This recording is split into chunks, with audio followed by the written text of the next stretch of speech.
The barbell back squat. This is the behemoth. It is a staple in almost every single workout program out there, but I'm gonna show you how I coach it and how I get my clients to do it. So the first rule to back squatting is, are you allowed to actually back squat? Have you gone through all the prerequisites to be able to squat properly? If all those are checked off in the box, this is where home's gonna be.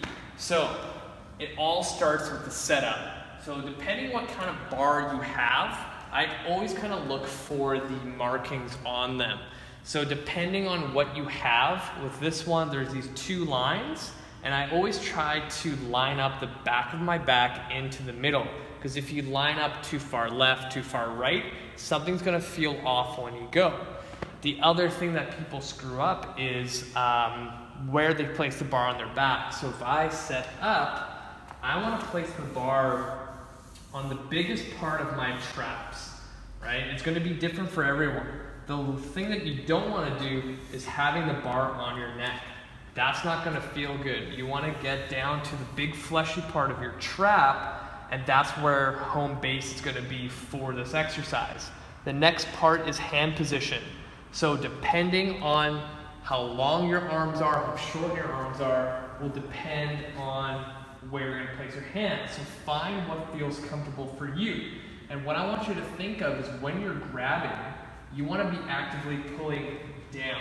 So similar to a lat pull down or pull up, you're pulling the bar into you. That's gonna keep you stiff, upright, and locked out. So as you grab, you're actively pulling down, you're gonna lift the bar off, and take a couple steps behind, and then you're going to get into a comfortable squat stance that is preferred for you. You're going to drop down into the hole, hold for a sec, drive up. Come down, drive up, and then right back in. Now, everybody has different lengths of levers. For myself personally, I have short femurs, so I have to switch up my stance and my squat. So this is gonna be a very, very individualized exercise. So whatever you read online or what someone tells you doesn't necessarily mean that you have to follow that advice. You wanna find what works for you. So if you find yourself in a straight position with your toes and that feels better, by all means. If you have to go further out a little bit, by all means. If you have a bad right hip or bad left hip and you prefer to start off straight and only have that right foot out and then you are able to squat to 90, great. Whatever works for you, you keep at it. Unless you are competing at a very, very high level, it doesn't matter right now. The other thing too to remember is to always keep tension. You want to breathe in at the way down, hold that tension, and drive up with that exhale.